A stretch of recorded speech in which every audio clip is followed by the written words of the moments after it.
1970년 마지드 엘 사피는 이집트 카이로의 상류층 가정에서 태어났습니다.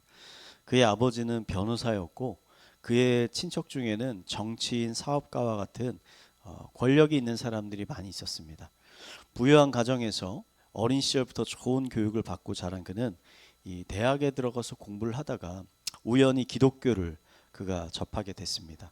당시 이집트의 국교가 이슬람교였는데요. 이슬람 교인이 아닌 사람들은 많은 박해를 받고 있었습니다. 마지드는 친구를 통해서 성경을 전해 받았는데 그가 이렇게 성경을 읽다가 예수님을 만나게 된 겁니다. 회심한 마지드가 가족들의 극심한 반대를 무릅쓰고 그가 기독교로 개종을 했습니다. 기독교인이 된 마지드가요, 그 당시 박해를 받고 있는 이 기독교인들을 위한 인권운동을 그가 하기 시작했는데 그 인권운동을 하다가 이 체포가 됐습니다. 그래서 지옥이라고 불리우는 아주 악명 높은 감옥에 그가 갇히게 됐습니다. 이 감옥이 지옥이라는 무서운 별명을 갖게 된 것은 이유가 있어요. 이 간수들이 이 죄수들에게 잔혹한 고문을 행했기 때문에 지옥이라는 별명이 있는 거예요. 그 잔인한 고문 중에 하나가 뭐냐면 이 독일산 세퍼드를 이용한 겁니다. 그래서 간수들이, 죄수들이 이슬람교로 개종한다고 할 때까지 이 개를 풀어가지고 죄수를 물어 뜯게 하는 거예요. 이런 고문을 행한 겁니다. 마지드가 수감이 되자 간수들이 찾아와서 마지드에게 말하는 거죠. 예수를 버리고 다시 이슬람교로 개종하라고 협박을 하는 겁니다. 하지만 마지드가 끝까지 예수님의 이름을 부르짖으면서 이 개종을 거부했습니다. 그러자 간수들이 이 사나운 개를 풀어가지고 마지드를 물어 뜯게 만드는 겁니다. 그런데 이때 신기한 일이 일어났습니다. 그렇게 사납게 짖던 개들이 갑자기 마지드 앞에서 얌전해지는 거예요. 그리고 간수들이 아무리 때리고 개들을 명령을 해도 개들이 끝까지 마지드를 공격하지 않았던 겁니다. 그래서 무언가 신비한 일이 벌어지고 있다는 것을 느낀 간수들이 이 마지드를 고문하는 것을 멈추고 그를 독방에 가두어 버렸습니다. 그리고 얼마 후에 마지드가 몇몇 사람들의 도움으로 간신히 그 감옥에서 탈출을 할 수 있었습니다. 그리고 신앙의 자유를 위해서 이스라엘로 그가 망명을 했는데 거기서 자서전을 썼어요. 그리고 이 이야기를 거기다 쓴 겁니다. 자신이 감옥에서 겪은 이 신비로운 사건은 하나님이 행하셨던 놀라운 기적이었다라고 자기가 고백을 하는 겁니다. 여러분, 마지드가 경험한 이 신비로운 구원의 사건이요, 오늘 우리가 말씀에서 본 2500년 전에 다니엘에게서도 동일하게 일어났다는 겁니다.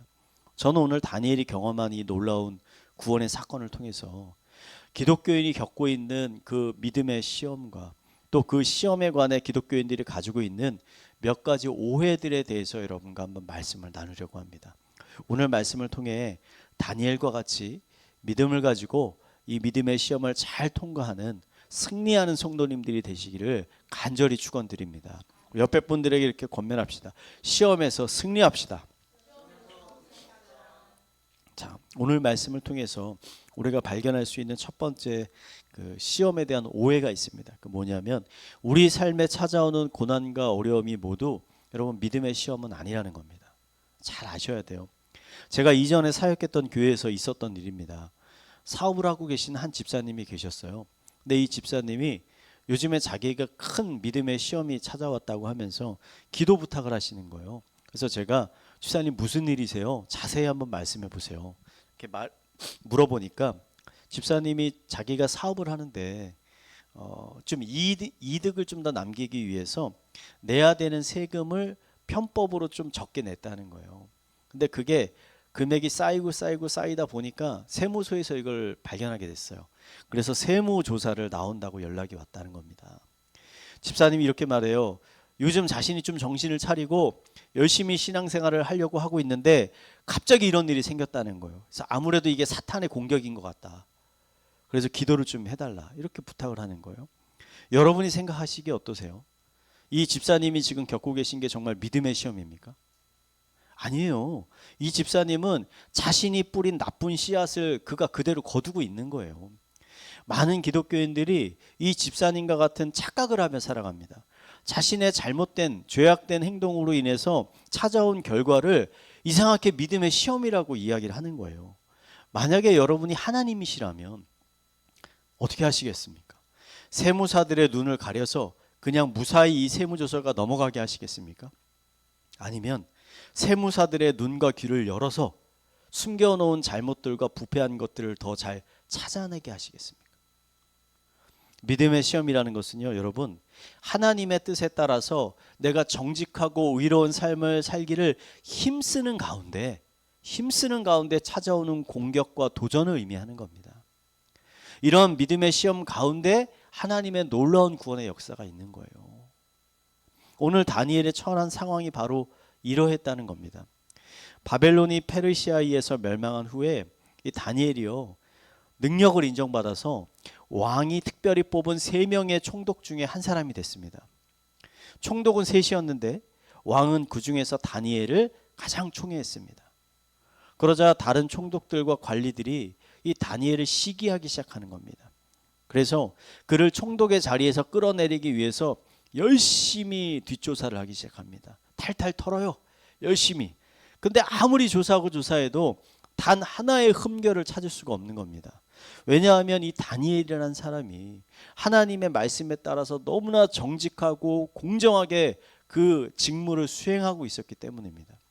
그러니까 아무런 허물을 찾을 수가 없으니까 결국 관리들이 허물이 없다면 어떻게 해야 됩니까? 허물을 만들어야 되겠다. 허물이 없다면 내가 허물을 만들어야 되겠다 결단한 거예요. 그래서 그들이 왕을 찾아가서 왕에게 새로운 법을 하나 만들자고 권유를 합니다. 그 법의 내용이 이렇습니다. 우리 다니엘서 6장 7절 말씀 한번 읽어볼까요? 한번 읽겠습니다. 시작.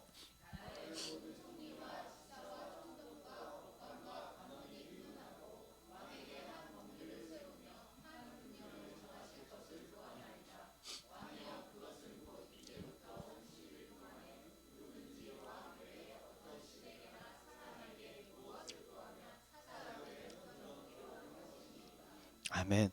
자, 관리들이요, 어떤 제안을 하냐면 30일 동안 어떠한 사람도 왕 이외에게, 왕 말고 어떤 신이나 사람에게 기도하거나 도움을 구하지 못하게 하는 법을 만들자는 거예요.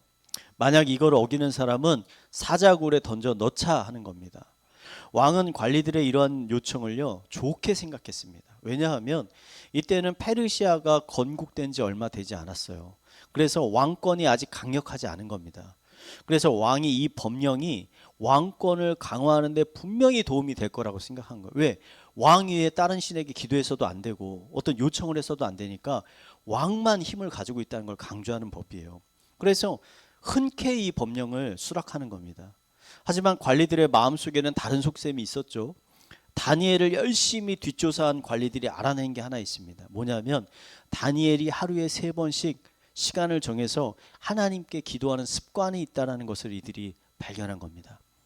평소 다니엘의 이러한 신앙심을 볼 때 그들이 어떻게 생각합니까? 다니엘이 분명히 왕의 법보다 하나님께 기도하는 것을 선택할 거라고 이들이 생각한 거예요. 그러니까 관리들이 다니엘을 시기하고 미워하고 있었지만 여러분 어떻게 보면 다니엘의 믿음과 신앙을 이들이 매우 높게 사고 있는 겁니다. 죽음 대신 그걸 선택할 거라는 걸 알고 있는 거잖아요, 이들이. 관리들의 예측대로 다니엘이 왕의 도장이 찍힌 조서를 딱 보고도 평소와 다름없이 똑같이 하루에 3번 하나님께 기도하기 시작했습니다. 다니엘이 기도한 것을 목격한 관리들이 왕을 찾아가서 이제 다니엘을 고발하는 거죠. 관리들의 고발을 들은 왕이요, 여러분 큰 근심에 빠지게 됩니다. 왜냐하면 왕은 다니엘을 너무나 사랑하고 총애하고 있었기 때문이에요. 왕의 이러한 모습을 보면서 우리는 시험에 대한 2번째 오해를 발견할 수 있습니다. 그 2번째 오해는 뭐냐면 모든 불신자가 믿음의 대적은 아니라는 겁니다. 여러분, 관리들은 다니엘의 믿음을 공격하는 대적이었지만 반대로 왕은 어떤 사람입니까? 다니엘을 보호하려는 사람입니다. 왕은 법관과 서기관들을 다 불러가지고 다니엘을 살릴 수 있는 방법을 너희 빨리 생각해내라 라고 명령합니다. 하지만 아무도 왕이 원하는 대답을 내놓지 못합니다. 왜냐하면 이 다니엘을 고발한 관리들이 처음부터 아주 치밀하게 이 법을 준비했어요. 치밀하게. 우선 그들은 왕에게 새로운 법을 요구할 때 어떤 요구를 합니까? 왕이 한번 정한 법은 왕이라도 다시 바꿀 수 없다. 아니 왕이 정했는데 이후에는 그 왕도 그 법을 바꿀 수 없다는 거예요. 그러니까 왕이 아무리 다니엘을 살리고 싶어도 살리지 못하게 법을 만든 겁니다. 두 번째, 그 법에는 이렇게 써 있죠. 왕 이외에 어떤 신이나 사람에게도 기도하거나 간구해서는 안 된다. 근데 여러분 이 문구 잘 생각해 보세요. 여러분 좀 이상하지 않습니까? 이 관리들이 이 다니엘을 고발하려고 만들 때 다니엘이 하나님께 기도한다는 걸 알고 만들었잖아요. 그러면 문구에 왕 위에 어떤 신에게 기도하면 안 된다는 문구만 넣으면 되잖아요. 근데 거기에 신 말고도 사람에게도 간구하거나 요청하면 안 된다는 문구도 같이 넣은 거예요. 그건 뭐냐면 다니엘이 이 일로 고발당한 이후에 어떠한 사람에게도 자문이나 도움을 얻지 못하게 하기 위해서, 철저히 고립시키기 위해서 이 법을 치밀하게 준비를 한 거예요, 이 사람들이. 그러니까 관리들이 준비한 법이 이렇게 치밀하다 보니까 아무리 이 강력한 힘을 갖고 있는 왕이라도 머리를 쓰고 길을 써도 빠져나갈 구멍이 없는 겁니다. 그래서 왕이 어쩔 수 없이 다니엘을 사자굴에 던져 넣으라고 명령을 할 수밖에 없었습니다. 다니엘이 사자굴에 들어가자 왕은요 너무나 고통스러워요. 그 마음이 번민하고. 그래서 성경을 보니까 이 다니엘에 대한 걱정 때문에 식음을 전폐합니다. 먹지도 않고 마시지도 않고 유흥거리도 다 끊어버리고 잠자지도 않고 밤을 지새웁니다. 죽을까 봐 다니엘이. 페르시아 왕은 비록 이방인이었지만 그가 다니엘을 사랑했고 다니엘의 믿음을 존중했습니다. 그의 믿음을 존중했어요. 그리고 그를 살리기 위해서 최선을 다했습니다. 여러분 불신자 중에서는요 관리들과 같이요 우리들의 신앙과 믿음을 조롱하고 공격하는 사람들도 있지만 왕과 같이 오히려 우리의 믿음을 존중해주고 보호해주는 사람도 있습니다. 그러므로 우리는 교회 안에 있는 우리 성도들을 위해서도 기도해야 되지만 동시에 믿음이 아직 없는 불신자들을 위해서도 열심으로 기도해야 돼요. 그래서 믿음의 대적이 되는 것이 아니라 이 사람들이 믿음의 보호자, 협력자가 되게 해달라고 그들을 위해서 기도해야 한다는 겁니다. 사도 바울이 세상의 통치자들을 위해서 기도하라고 명령했잖아요.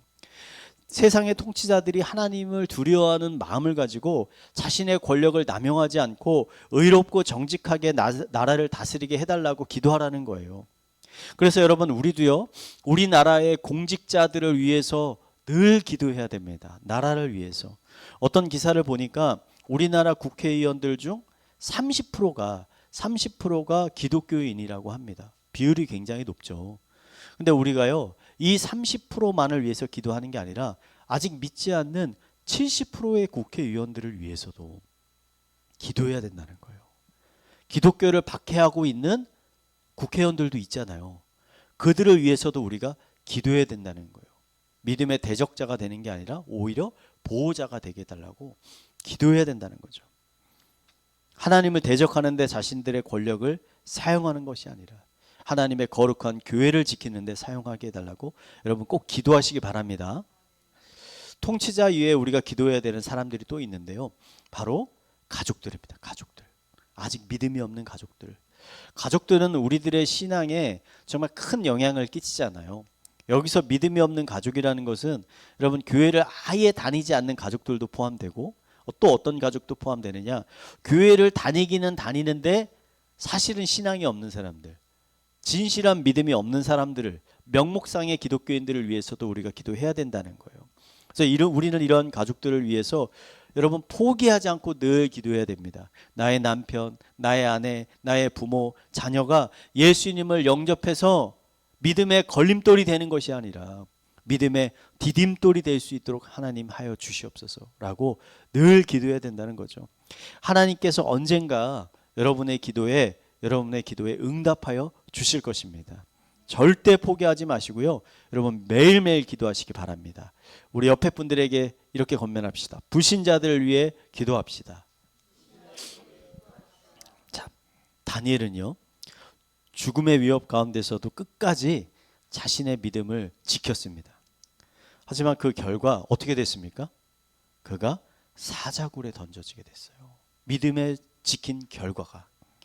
이것이 우리에게 전해주고 있는 중요한 메시지가 있는 겁니다. 그것은 우리가 믿음의 선택을 한다고 해서 우리를 위협하던, 우리를 힘들게 하던, 우리를 고통스럽게 하던 문제들이 다 해결되는 것이 아니라는 거예요.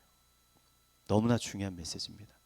비록 왕이 다니엘을 살리기 위해서 최선을 다해 노력했지만 결국은 어떻게 됩니까? 이 다니엘의 왕의 법령에 따라 사자굴에 던져지게 됐잖아요. 아마 우리가 생각하는 베스트는 뭡니까? 사자굴에 던져지기 전에 하나님의 놀라운 구하심을 얻는 게 최고죠. 사자굴에 들어가기 전에. 하지만 현실은 달랐다는 거예요. 우리들의 믿음의 선택도 이 다니엘과 같이 똑같은 어려움을 겪게 될 수 있다는 겁니다. 여러분, 사업하시는 분들이요, 사업을 더 정직하게 하려다가 여러분 사업이 망할 수 있어요. 학생들은요, 신앙생활을 열심히 하다가 학업 성적이 떨어져서 원하는 대학에 못 가게 될 수도 있습니다. 교회 다니는 학생들이 꼭 좋은 대학 가는 거 아니잖아요. 어떤 직장인들은요, 술자리, 파티자리, 술, 담배 피하려다가 동료들에게 외면당하고 왕따를 당할 수도 있습니다. 어떤 직장인은요, 자신이 주일 성수를 열심히 하기 위해서 하다가 직장에서 어려움을 겪게 될 수도 있습니다. 이직을 하게 될 수도 있습니다. 여러분, 믿음의 선택을 한다고 해서 당장 모든 문제들이 해결되는 것이 아니라는 것입니다. 오히려 더 큰 어려움을 겪게 될 수도 있고, 심지어 그것들로 인해서 더 큰 실패와 좌절을 겪게 될 수도 있다는 것입니다. 그런데 여러분, 그것 때문에 너무 좌절하거나 낙심하지 마시기 바랍니다. 이러한 결과가 지금은 실패처럼 보이지만 결국에는 놀라운 열매를 가져오기 때문입니다. 저는 오늘 말씀을 보면서 이런 생각을 했습니다. 만약에 하나님께서 사자의 입을 막지 않으셔서 다니엘이 사자굴에서 죽게 되었다면 어떻게 됐을까? 다니엘의 믿음의 시험은 실패한 것일까? 남겨진 다니엘의 세 친구들은 이것을 보고 어떻게 반응했을까? 친구의 죽음을 보고 두려움이 생겨서 그들도 하나님께 기도하는 것을 포기하게 되었을까? 여러분, 이런 생각들을 한번 해봤습니다. 이런 생각을 하는 가운데 제가 이전에 봤던 다큐멘터리 하나가 떠올랐어요. 이 다큐멘터리는 짐 엘리엇과 동료 선교사들에 관한 이야기입니다. 1956년 짐 엘리엇이 4명의 젊은 선교사님들과 함께 복음을 전하기 위해서 에콰도르에 있는 그 밀림에 있는 와다니 부족이라는 부족에게 찾아갔습니다. 이 와다니 부족은 매우 호전적인 부족입니다. 그래서 외부인에 대해서 매우 적대적인 문화를 가지고 있었어요. 그래서 선교사들이 쉽사리 접근하지 못하는 곳이었습니다. 근데 이 선교사님이 어떻게 생각해요? 그러니까 우리가 더 가야 된다고 생각한 거예요. 그래서 짐 엘리엇과 동료들이 그곳을 찾아가서 최대한 정중하게, 최대한 친절하게 이 와다니 부족에게 다가갔습니다. 그런데 결과는 어떻게 됐느냐? 외부인을 극도로 경계한 이 원주민들이 창으로 그 선교사 5명을 다 찔러 죽였습니다. 이 끔찍한 소식이요, 미국 전역에 전해졌고 미국의 언론들이 어떻게 얘기했냐면 이 젊은 선교사들의 죽음이 너무나 안타깝다, 너무나 허망하다. 하지만 그들의 선교 방식은 어리석었고 그들의 선교 사역은 그래서 실패했다 라고 보도를 했어요. 하나님은 왜 엘리엇과 그 동료들의 목숨을 지켜주지 않으셨던 것일까? 왜 그들의 창을 막지 않으셨던 것일까? 정말 이들의 사역은 실패한 것일까? 우리는 이것을 어떻게 이해해야 되는가? 제가 본 다큐멘터리는 이 5명의 선교사님들이 죽음 이후에 일어난 일을 다루고 있습니다. 선교사님들이 죽고 난 이후에 이 선교사님들의 부인과 형제들은 순교한 선교사들의 뜻을 이어서 와다니 부족의 선교사가 되기로 결단을 합니다. 남겨진 부인과 형제들이. 그래서 그들은 자신의 남편과 형제를 죽인 이 원주민들을 용서하고 정글로 들어가서 그들과 함께 사는 거예요. 선교사 가족들은 그곳에서 원주민들을 교육하고 그들의 병들을 고치기 시작했습니다. 그리고 동시에 복음을 전했습니다. 그러자 시간이 지나면서 부족원들이 한두 명씩 예수님을 영접하기 시작합니다. 몇 년 후에는 부족 이 거주지 안에 최초의 교회가 세워집니다. 10년이 지나니까 어떻게 되냐면 부족원 중에서 70%가 예수님을 영접하게 됩니다. 그들 중에는 선교사들을 직접 자신의 손으로 죽인 원주민들도 있었습니다. 예수님을 영접한 그들이요, 자신의 죄악을 깨닫습니다. 그리고 통렬하게 회개합니다. 그리고는 미국에 있는 선교사들의 가족들을 찾아가서 그 앞에 무릎을 꿇고 눈물을 흘리면서 그 가족들에게 용서를 빌었습니다. 내가 잘못했습니다. 제발 용서해 주십시오. 그러자 선교사들의 가족들이요, 그 원주민들을 다 용서합니다. 그리고 이 사건이 미국 전역에 알려지면서 이 짐 엘리엇과 선교사들의 사역은 실패가 아니라 오히려 놀라운 성공이었음을 증명을 하게 되었습니다. 하나님은 짐 엘리엇과 선교사들을요, 원주민들의 날카로운 창 끝에서 구원해 주지 않으셨습니다. 하지만 그들의 죽음은 실패가 아니었습니다. 그들의 죽음을 통해서 놀라운 예수 그리스도의 용서와 회복의 사건이 여러분 일어나게 된 거예요. 요한복음에서 예수님은 이렇게 말씀하셨습니다. 내가 진실로 진실로 너에게 이르노니 한 알의 밀이 땅에 떨어져 죽지 아니하면 한 알이 그대로 있고 죽으면 많은 열매를 맺느니라. 아멘이십니까? 여러분, 믿음의 시험을 통과한다라는 게 무엇일까? 하나님께 기도하고 간구했더니 내가 간절히 원하던 일들이 이루어지면 통과한 것입니까? 나를 힘들게 하던, 나를 괴롭게 하던 일들이 갑자기 해결이 되면 통과하는 것입니까? 여러분, 아니라는 것입니다. 믿음의 시험을 통과한다는 것은 내가 원하는 일들이 당장 이루어지지 않는다고 해도, 나의 기도가 당장 응답되지 않는다고 해도 하나님을 끝까지 신뢰하면서 하나님이 기뻐하시는 길을 걸어가는 것을 포기하지 않는 것, 그 길을 계속 걸어가는 것, 이게 여러분 믿음의 시험을 통과하는 것이에요. 그래서 나의 가는 길을 통해서 나의 기쁨과 영광이 드러나는 것이 아니라 하나님의 영광이 드러나게 되는 것이 바로 믿음의 시험을 통과하게 된다는 것입니다. 사자굴에서 무사히 나온 다니엘을 본 다리오 왕이요, 온 나라에 조서를 하나 써서 보냅니다. 조서의 내용을 한번 읽어보겠습니다. 26절 27절 한번 읽겠습니다. 시작.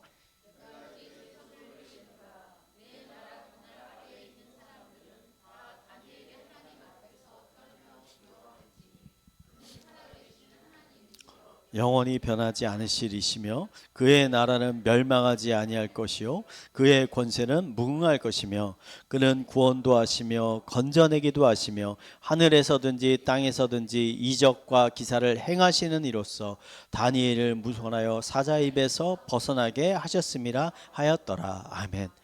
여러분, 다리오 왕은 사자굴에서 무사히 살아나온 다니엘을 찬양하지 않았습니다.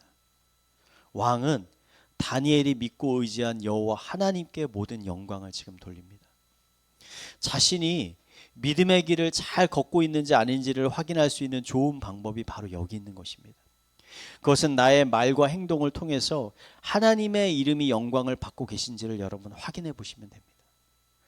우리가 믿음의 길을 잘 걸어갈 때 하나님께서 기뻐하시고요, 하나님의 이름이 영광을 받는다는 거예요.